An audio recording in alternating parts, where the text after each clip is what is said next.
everyone, and welcome to this edition of Book Talk with Kara. And y'all, this is something I never imagined would actually happen because this is a very special episode. It's the 100th episode of Book Talk, and I brought chocolate. I wish I could share it with all of y'all. But we're going to do something very fun and different because instead of me interviewing my friend Pepper Basham, who's written amazing books, including Authentically Izzy, which if you haven't read it and you love rom-com with a little bit of epistolatory type of feel to it, you've got to try Authentically Izzy. And then in the background for Pepper, you'll see one that I adored, Positively Penelope, which is coming out very soon. And then this is an example of one of her historical dual timeline, Hope Between the Pages. And the reason I have this one out is because it is set, at least in part, at the Biltmore estate, which if you follow Pepper at all on social media, you know she lives in the Asheville, North Carolina area and is almost always, at least it looks like it, living at the Biltmore. In fact, she was there just this morning on a walk with her daughters. So Pepper, thanks so much for joining me today. And this painting behind me is the bridge at Biltmore. It's familiar. Yeah, so for those of you who are thrift store shoppers or things like this, I found this at the Goodwill unopened, signed by the painter for $20. And I found it like 15 years ago, and I was like, well, I'm getting that. So love it when you find a good thrift store bargain. Yes, it was amazing. That's so fun. I call that like a kiss from God when he like just drops in your heart and in your lap, something that would be such a special gift of a place that you adore. Exactly. And it even has a Bible verse at the bottom of it. So whoever painted it, which I can't remember, but they put Isaiah 43:2 as their verse. So I thought, wow, how neat was that? That is so cool. So since I'm the interviewer, put my glasses on and get ready for some serious questions here. Yeah, this is a little weird. Usually I'm the one asking all the questions. I know, it's so fun. I've got my paper. I'm ready to take notes. That's right. You don't need to take notes. You just have to answer the question. I'm the one taking the notes. So I would love to hear your writing journey story. Is there a moment when I was around 13 or 14, and you're going to laugh. And it's because at that time, there weren't that many Christian authors that were actively that you could find in bookstores. I mean, Grace Livingston Hill, obviously, and folks like that, Eugenia Price. But most of like the active writers at that time were Frank Peretti, Jeanette Oke, Michael Phillips, Jane Pert. And that was about it. There might have been one book club that had the little pocket books that would come in the mail. Kind of the precursor to Heart Song Presents, and would slide the magazine, the catalog, across the table when he saw me coming in, and he'd be like, "They're not out yet." Oh. And I was like, well, they clearly don't write fast enough. I guess I'll need to write books. What a great inspiration, though. And because I was homeschooled, my mom was like, well, if you think you want to write books, maybe you should actually write some of these authors and ask for advice. And so that became a English project for me. And back on that bookshelf back there is a binder where after my first book came out, my mom had found all of those letters that I got back from Sandy Dingler, Jeanette Oke, Madeline Lingle, Frank Peretti, all of these people that I wrote going, hey, I'm a 14-year-old know-it-all who thinks she wants to be a writer. Do you have any advice for me? Wow. And yeah, so I started writing short stories, and I, for some reason, started sending them to Sandy Dingler, and she would actually comment on them and send them back to me. And so it was really fun because when my first book came out, my sister tracked her down and actually sent her a letter letting her know that I had become an author. And so that same Christmas, Jana had a letter included in there from Sandy saying, congratulations on becoming a published author. That's amazing. Okay, so here is what you need to do. You need to teach a class at one of the conferences to encourage young writers on what were the tips that all these famous authors gave to you. Oh, that would be You know, fun. wouldn't that be fun? Because there's so many of them that are Yeah. trying to figure out how to be encouraged. That sounds like it would be a really encouraging thing. Yeah, and, it's I think it's one of the reasons that I have such a heart for encouraging aspiring authors, Yeah, because it would have been really easy for any one of those very successful writers to have either ignored my letter or certainly not taken the time to write back. And I've got several letters from Jeanette Oak on this really cute stationery that I actually had too, where, it was like the cutout, the die cut with ducks or geese or something on it in like the rose and mauve color that yeah, was so popular in like the yeah. late 80s and early 90s. And she'd sat on her typewriter and you could tell it was a typewriter, and typed out these letters to me. And none of them needed to do that. But Right. it was enough that I was like, okay, maybe I could do this. And life intervened. Yeah. I started college at 16, and then when I graduated, I started a career pretty quickly. And so it wasn't until I was about 32 that I actually actively started writing again. But every couple of years, that desire would kind of burble back to the surface, and my husband and I would talk about it. And then I'd go, it's not the right time. But then in 2005, when it but kind of bubbled up again. And it was so funny because there was this book signing at the time it was a parable store in town. And I was just like, I'm gonna go. And it was Colleen Coble, who I had just discovered her Rock Harbor series. And then Denise Hunter, who I'd never heard of, and Diane Hunt. And I was like, I'm gonna go. Yeah, exactly. And Like the our it was trifecta of I awesomeness. know. We are so blessed in Indiana with these amazing authors. And I was just like, because I discovered Colleen Coble's books and I really liked them, I was like, I am going to go. And but it was the weekend after Easter, and Easter, our church at that time always did this really big Easter egg hunt, but the weather had been really bad, so they moved it a week. And that was now going to overlap with the book signing. And I was like, we can take our kids, but I am going to this book signing. And Eric was like, why does it matter? And I was like, I don't know, but I'm going. And later, looking back, I'm like, that was what kicked off this whole writing thing, because I'd go up and I'd talk to Colleen, and then I'd back off, and I'd go up and I'd talk to Colleen, and then I'd back off. And Eric was finally the one who said, hey, has she told you she wants to be a writer? And that was all it took. And Colleen and I are both highly extroverted. We were having a wonderful conversation, but I would have never taken the risk to say, I really want to be a writer, because that felt so scary to tell this successful writer, hey, here's my dream. Please don't jump on it and kill it. When I had this whole binder, well, I didn't then, Right. I have this whole binder of letters from writers who never once said, oh, kid, don't even pretend to think you can write. Yeah. But Colleen just was like, oh, amazing. And it was like, you've got to come to ACFW and da da da da. And she gave me her card with her email address. And I got home and I'm like, well, I'm going to email her, but I will never hear back from her. And of course, being Colleen, 5 minutes later, I had an email response, and the rest is history. Yeah. And I would encourage anyone who's listening. Colleen is fantastic with Yep. encouragement. You come to her and you're just like asking questions. She's always welcoming. She always wants. She has such a heart for helping people find their right place to be in the writing world. It's just pretty amazing. Yeah, she really is. And again, I think it's all those interactions, which are again why I just want to keep it going Yeah. and really help. If there's a writer who wants to write, then I'm going to try and find a way to help them, because I've been helped so much on my journey. Great philosophy. Now, all that help led somewhere. So, when was this first contract that you got to celebrate with your sister and writing to this author who wrote back to you as a kid? When was did you have your first contract? How did that come to be? So 2005, Colleen, so it's early April.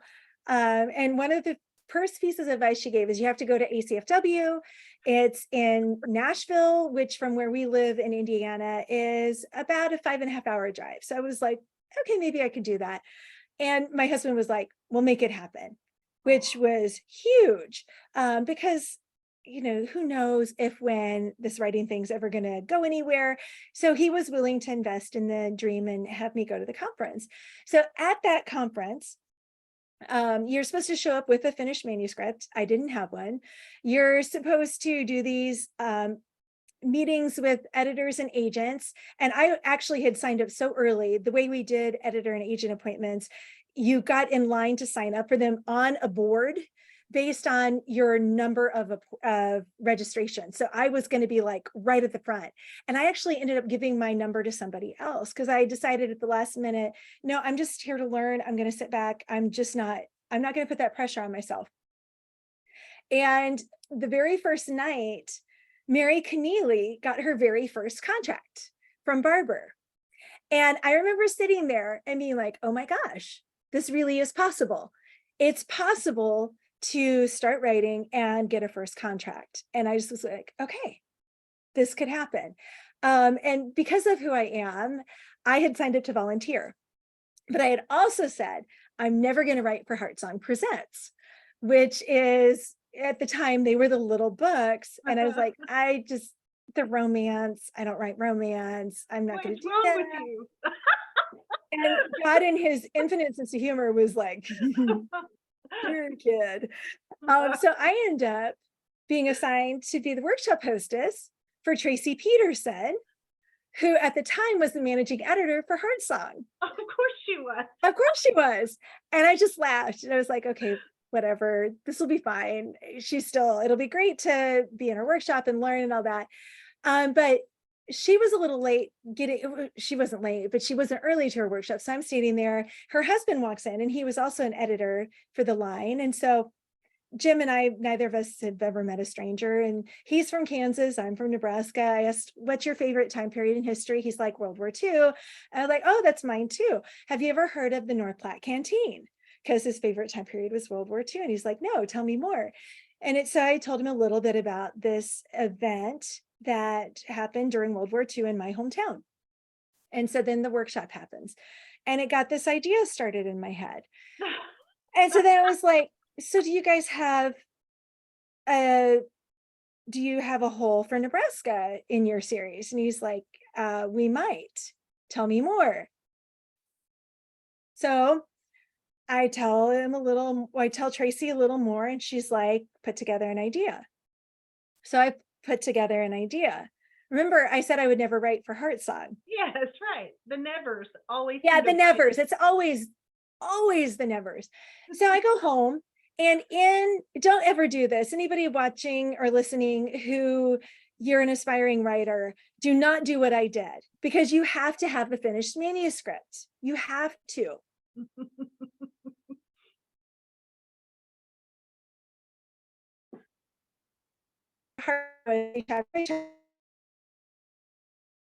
And 3 chapters. I got an email from Jim saying, hey, do you have a finished manuscript? Because we've got a hole. I was like, no, but I can have it for you quickly. I wrote that book in 2.5 weeks. What was your occupation at the time? Where were you in your day job at that time? So I was an attorney with 2 kids at home. Piece of cake. Piece of cake. But I wrote it in 2.5 weeks because I had the chapter by chapter synopsis. So it was stringing beads. Right. And it's only 50,000 words. So, I mean, you're like me, it's 6, I go back to conference. I get the first contract. 2007, the book comes out. 2008, Mary Keneally and I tie for short historical of the year with that book. And in the book that she got her contract for in 2005. That's amazing. What an amazing story. And it's a good reminder of how God has he has a bigger story plan than we can see. We're stuck on a chapter.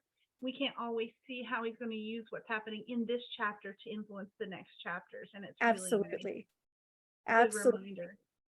And a good reminder to have a sense of humor as well. in the middle of all Yeah. the crazy. And So never say never, yeah.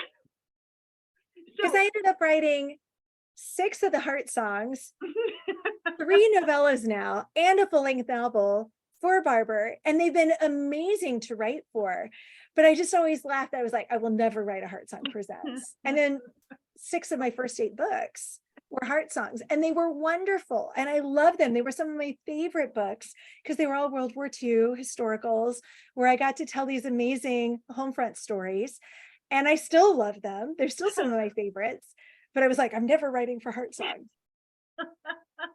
Famous last words. but Famous. okay, so curious, why World War II? Like you were talking with Tracy Peterson's husband, and you both started really having a great conversation about World War II. What about World War II has kind of interested you for a while?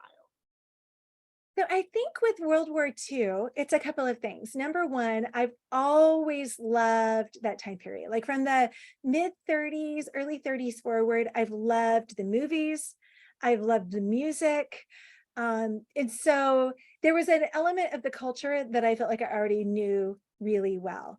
And then when you get into the history, in undergrad, my minor was history, and I've always loved that time period. And like the Tenays, I loved their books. I think that's when I fell Yeah, in love yeah. with historical fiction, was reading their books about Europe leading up to World War II, and then the series that they wrote about Palestine becoming Israel and partition ending and all of that.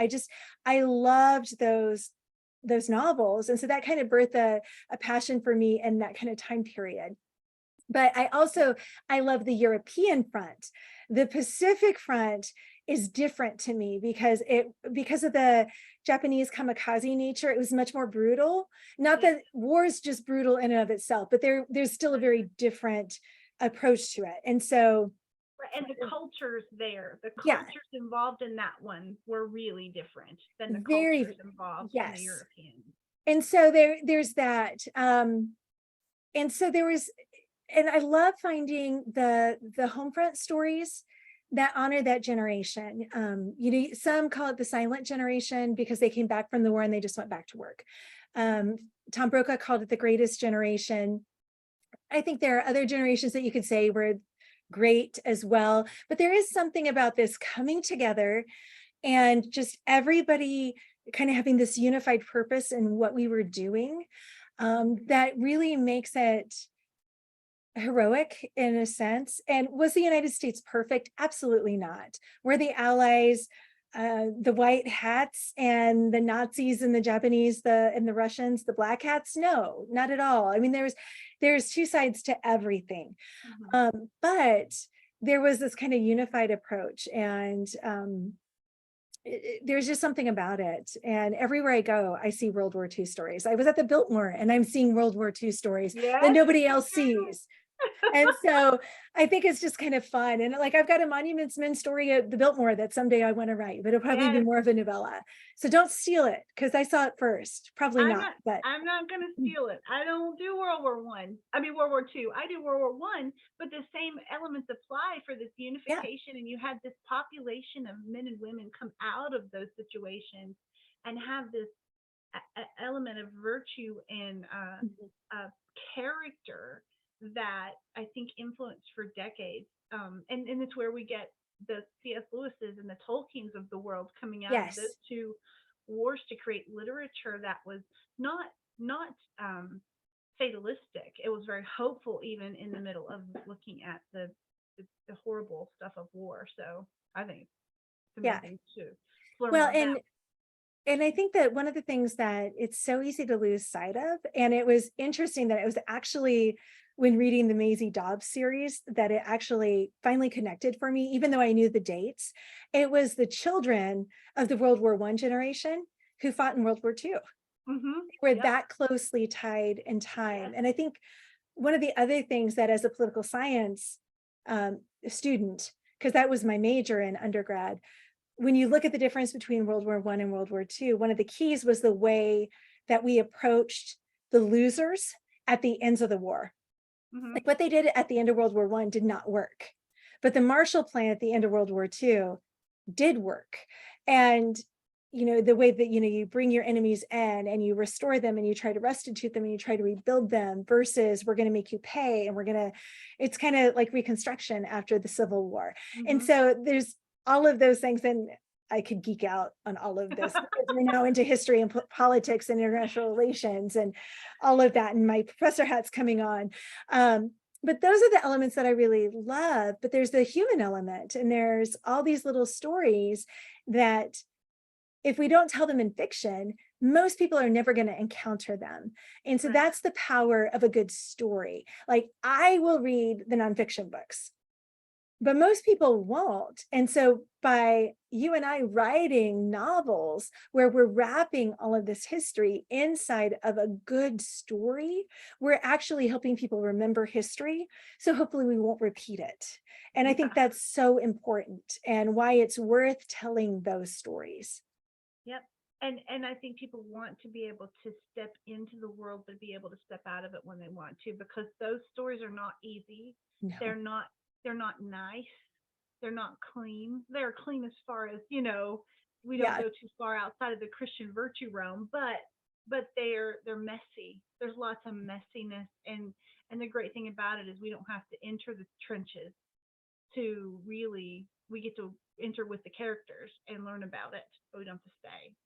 And that's Yes. one of the things that we get to do on the outside of the nonfiction research, where it is tough research, um, but so valuable in the writing process. But that's really different than what you write when you write your contemporary stuff, because you have all the suspense element, but it goes along with your degree really well in your history. So did you get into suspense because of your education, or was it there all the time too? Um, so with the suspense, it's kind of a combination. When I was probably starting in my teens, I read a ton of suspense, like Mary Higgins Clark, Tom Clancy, um, John Grisham. I mean, just read all of that. And when I started writing, I was like, I'd love to write Mary Higgins Clark type of suspense, but there wasn't space in Christian fiction then. Because remember, it was Jeanette Oke and Michael Yeah, Phillips and Frank right. Peretti and those kinds of Sweet authors. or terrifying, one or the Yes, other. exactly. And there's not a lot in between. And I wasn't going to write Frank Peretti supernatural thrillers where you're scared out of your whatever you want to call it. But I'm just not a straight romance. And Pepper, you do it so well. And I love reading yours, but I can't write it. Well, okay, I shouldn't say can't, and I shouldn't say never, because we've all seen what happens when I say that. But it's Different just, gifts for different people, different yes, callings. exactly. Exactly. And so I always, like, when I started writing, and because I was an attorney, I really thought that's what people would want from me, was legal suspense. And at the time I started writing, it was James Scott Bell, it was Randy Singer, and that was it. And so I thought, oh, there's space in this genre. Robert Whitlow might have started writing, but he had just started writing, because Hmm. we're Hmm. talking 2005, 2006. Right. But at the same time, between like 1988, 1990, when I'm a teenager starting to write, and 2005, the genres have exploded. So, Hmm. Brandolyn Collins, Colleen Coble, Right. all Gail Martin, Gail Roper, all these people are writing now. So I can look at the market and go, there is a space for a Mary Higgins Clark type of book that Right. there wasn't 20 years before that. So I'm thinking I'm going to write suspense, but it's really ironic that my first books are World War II, which I never would have anticipated, because World War II didn't exist. So I was ahead of the World War II. A trend. Yeah, I was way ahead of that. Um, and so, but then it was like, and I wrote some for Love Inspired Suspense, which I really enjoyed writing a couple of books for them. And then I wrote a lot for of cozy mysteries for Guidepost. And I was writing and just kind of going, well, we'll see where this goes. And then it was funny, there was this inflection point, probably about 10 years in, around 2015-ish, when I had several publishers and editors come to me and go, where's your legal? And I went, well, now you're going to have to wait, because none of y'all have wanted illegal, so I got to find the idea. And one of the things that I knew just from having written at that point, I'd probably written about 20 books. I knew, and I think your process is probably pretty similar. From the time you write it, well, okay, you write really fast too, but from the time you propose a book all the way through editing and marketing and all that, you really have to love an idea for 2 years. Hmm. Otherwise, if, and I know if I'm not going to love an idea for 2 years, it's not good enough for me to stick with. Yeah, because there's a lot of hard work that goes into that one book. Yeah. And so I might think, oh, this is fun. But if I can't know that I'm going to really enjoy it and love it and want to talk about it for like that 2 year period, it's probably not the right idea or it's not complex enough. And so it was coming up with that. And then one of the publishers, the editors I was talking with, she really wanted an O'Malley type of feel. So the D. Henderson O'Malley Yeah. series. And so I was really trying to kind of play with that. And that's why Beyond Justice, that Hidden Justice series that ended up with Thomas Nelson, has the heroines are all attorneys who went to law school together, because I was trying to kind of recreate, in a sense, that feeling of family, but with them Yeah, it was a the sisterhood. adopted family kind of. Yeah, The found family, I think, is the phrase people use now. exactly. So that we're creating our own family. We're Mhm. finding our family together. But because they're all women about the same age who are attorneys, that means I had to do a lot of work, even at the proposal stage, to make sure that they all felt different. Mhm. And so I had to do a lot of character work up front because I knew it was going to be a real challenge, so that I didn't suddenly have 3, 4, or 5 heroines who all felt like cardboard cutouts. Yeah, And that was yeah, going to be a real risk because they were all going to be about the same age, in the same city, in the same occupation. yeah. And you did a great job of making them different. And I think one of the elements, I mean, one of the elements that makes shows that difference too is how you pair them with their heroes and how you pair Yeah. them with the people within their community of the stories to show their characteristics that are different. Yeah, and it was a lot of really intentional upfront work. Like none of the heroes are in law enforcement, and that was very intentional. I asked readers, what kind of hero would you like to see in this next series? And they were all like, I don't want law enforcement. I want to see a hero who's more like my husband or the guys I see around me. And that actually helped. It was hard, but it helped because I think if they'd all been in law enforcement when all of the heroines were attorneys, Yeah. that would have made it even more challenging. But then I also spent a lot of time working on archetypes. And again, with the heroes, making sure they felt different as Hmm. well. So Right. that it was really more character work than I probably ever done up front. And then when I would start each book, trying to do a lot of character work to make sure that they all felt different. So using lots of different tools to try and really differentiate them from the beginning.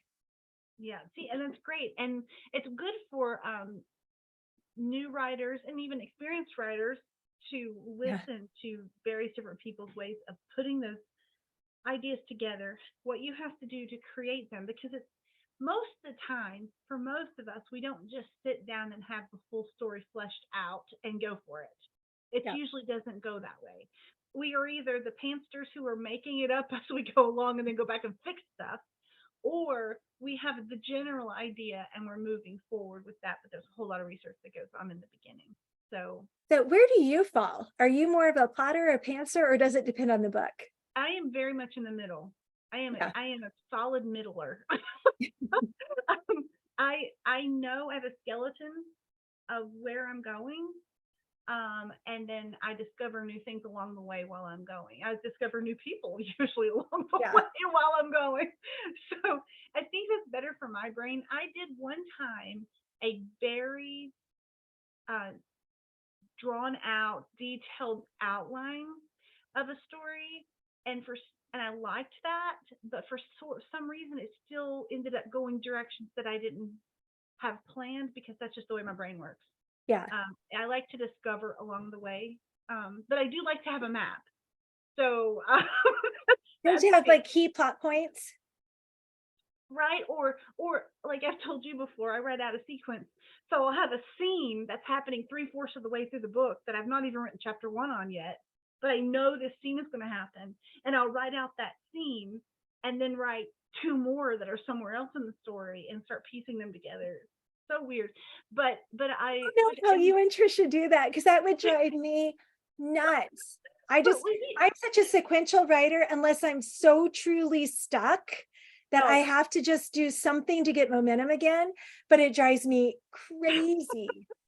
well and the scene may change by the time I get to it, right? Yeah, Because I will know my characters better. But for some reason, somebody was asking me about it the other day, and I said, I write romance. One of the best things for me to do is write that first kiss or that first almost kiss before I even ever think about getting there. Because then I'm like, oh, this is how you guys need to know each other.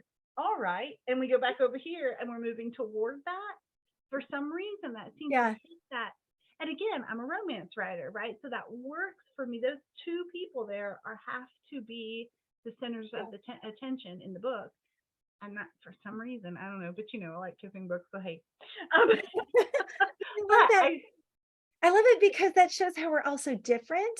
And yeah, that's why I love teaching with you because I think the two of us make a dynamic duo on teaching. yeah, and it's very fun too. Yeah. So that'll be which we get to do again soon. So I that'll be know. fun. It's gonna You be so know. much fun. Okay, we are celebrating today 100 podcasts, Which is right? crazy. Which is pretty crazy, but also wow on your hard work and your gift of encouragement to other authors and people, just bringing them in so other people can talk about their own stories and get to share about the love of story. So, what what was the idea behind starting the podcast? If we're going to go with the big celebration 100, what where was the beginning? So the beginning was, I should really go back and look. It was during the pandemic. And I want to say it was like probably January 2021. So it's been probably about 2 years now. Hmm. Um, maybe February, somewhere in that spring where we were all still kind of stuck and we couldn't do conferences, we couldn't come together. And as the extrovert, I was just missing my writer friends, while at the same time knowing, we're supposed to be on social media and we're supposed to be doing all these things. And Facebook was moving more and more towards video, which I don't care. I'm all great with doing all of that. But it just feels weird getting on there and being like, hey, it's just me again. It's so great to see Yes, I don't everyone. like that either. I know. And it's like I can do it, but it was like ugh, it feels so not selfish, but just so egotistical. Like y'all Hmm. should want to just see me and I'm so great and all that. And it's just not who I am. And I was like, how can I make this more engaging, but also less about me? Um, because that just feels better. And Yeah. so I thought, well, let's try a couple lives where I bring on friends and let's see if any of my friends are interested. And so that was literally how it started. And then I had someone say, well, why don't you turn this into a podcast? And the funny thing was, Trisha Goyer for years had been after me to start a podcast. And I've been like, I need a podcast, like I need a hole in the head. Like I need one more thing to do. But then this lady who'd been helping me with some of my social media was like, well, we could turn those lives into the podcast. And I went, okay.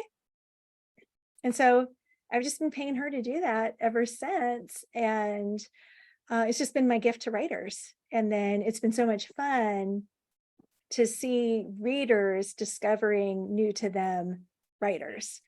Well, And well, and I think too that it's for you because yeah, you're an extrovert, because you're a natural encourager.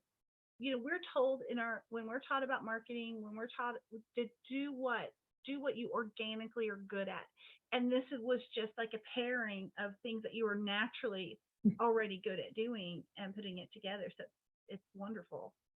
yeah, and it's been fun. I mean, I've been going through and looking at all the different people who've been on, and it's been fun because I would say 90% of them probably are people that I would say, hey, these are writing friends. And there've been a few that have become friends from being on.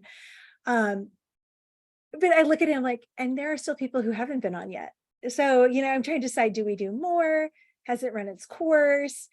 Do I keep doing it? And I'm like, okay, so how do I help people keep discovering it? Because these are great ways for people to discover authors. And it's just been kind of fun just going back through it and going, oh my gosh, look at all these people who've been on, and and looking at it. And it's just been fun to go, man, this writing journey has been a blast. Look at all these people who I can say are like friends. Um, and so it's been a lot of fun. It's been a real gift. That's amazing. I love it. I love that you can celebrate that. Yeah. And I think probably your books and the podcast come together to kind of speak to what you really hope people will get from the podcast, but also from what you write. So why don't you share a little bit about what your hope is when people pick up one of your books or when people pop into this podcast? What are you hoping they get from this? All of those wonderful creative aspects of you. So, I mean, I think that really bottom line, I want people to remember that there's always hope, that there's always, no matter how hard life gets or how challenging things are, there's always light. God never leaves us. He never forsakes us. He's always there. There's always someone, there's always joy around the corner. And that's why I, excuse me, that's why I love these books. That's why I love these writer friends. Sorry, I guess I got all choked up Getting there. choked up. I know it's emotional. But that's it's a gift to be able to write. I always say that I when I started all this, I hoped I would have one book in print. That was the dream. I just hope there would be one book, and to now look at it and go, there's 40. And I've got a book coming out in August, and a book coming out in September, another one in May, and another one I need to start writing, and just all that. And it's fun. I never know what's coming next. I don't control this. I think that's why God has me in this field. There's so much that is so far outside my control, and I'm very much a planner. And I tend to be more left-brained than your average writer. I tend to be more extroverted than your average writer. And so in a lot of ways, I don't fit the mold, but I love it. And I love being able to connect readers with writers and writers with readers. And so the podcast has been a joy because it's been a way to do that. I read voraciously. And so and I firmly believe I love my books. I think they're amazing, but I know they're not everybody's cup of tea or coffee or water or sparkling water or whatever your beverage of choice is. But I think I can connect you with a writer who is. And so the podcast has been one way to be able to do that, and in a way that hopefully blesses my writer friends. And so that's the heart behind it. That's fantastic. And it's really important for readers, I think, to know that we realize our stories are not for everybody, and we're okay with that. But let us help you find someone who would fit you better, because the wonderful thing about the Christian writing community is that for the most part, we're all in this together with the same heart, and we want to encourage each other. And there's less of the competition of, oh, I don't want you to shine, it's my turn to shine. There's less of that. There's more of that, I hope, as Christians, building each other up and saying, oh, wait, you're not going to like this story of mine, but I know somebody you would love to read, and let me show you that person's book. And I think that's where your podcast really gets to shine. Like you were saying, we may not fit your writing preferences, but we can help you find people, authors who would be like, Yeah. That's great. Now, so you were just hinting at a couple of things you've got in the works, in the cooker for future readers. So what do you got coming out, and when? So in August, I have the lead novel in a collection, Come What May. So it's part of the Summer Suspense series with authors like Lisa Phillips and Liz Bradford. But what's really fun is I'm using it as the lead in to my series with Kriegel. I also have in September a novella. I don't have the actual book yet because it's not out yet, but a novella. Beautiful. The cover's beautiful. I love it. We Three Kings. And so it's really fun because it's World War II novella set with the Monuments Men in the days immediately after World War II. So it kind of ties in with Shadowed by Grace, which was my award-winning World War II novel about the Monuments Men in Italy, only this time they're in Germany. But then it also leads in to my full-length novel that's coming from Kriegel in May. And that one is set outside DC, legal suspense, and it's going to have that same feel as the Hidden Justice series, with 3 books, all with women leads who are in the legal community, but and again, different types of careers. But then this one has an overarching mystery that they're solving as well. So all kinds of fun things. Yes, yes, you get to stick with all that suspense mystery-ish stuff. So Yeah. fun, fun. So you And what do guys, you have coming next? I have Penelope. Yes, and I loved it so much. We're talking about joy, right? Mhm. There's a lot of there's joy oozing out besides that character. Yeah, she's awesome. And Audrey Hepburn and just Julie Andrews. It's Yes, such a fun book. I loved yes. it. No real suspense though. So if you're a suspense reader, you will not find it there. There's a teensy bit of a mystery thread, but Yes. no one is close to dying unless it's by a sea monster. So I have that coming out in August. I have the Juliet Code, speaking of mystery, And that coming. one was so good too. I Oh, well, loved it. I can't wait for people. Maybe, hopefully, people enjoy it. I love the cover. Oh, It's yes. coming out in December. And then I have Luke's story come out in May, Loyally Luke. So that's pretty much what we have in the near future to look forward to. Yeah, It's been so much I think fun. we both need to write more books. I think we're really being slackers right now because both of us work outside outside the home job, Yep. right? We both have a small number of children. Yeah, Well, you're 4 you're and you're 5. you're 4 on 5. I mean, like, what else do we have to do? I know. Yeah. So congratulations, 100. Woo! Thanks so much for doing this. Thanks for joining me. And it was fun to be on the interviewee side. Thanks, Pepper. I'll have to interrogate you a little better next time. Yeah. Make you feel like you're in one of your books. Yeah.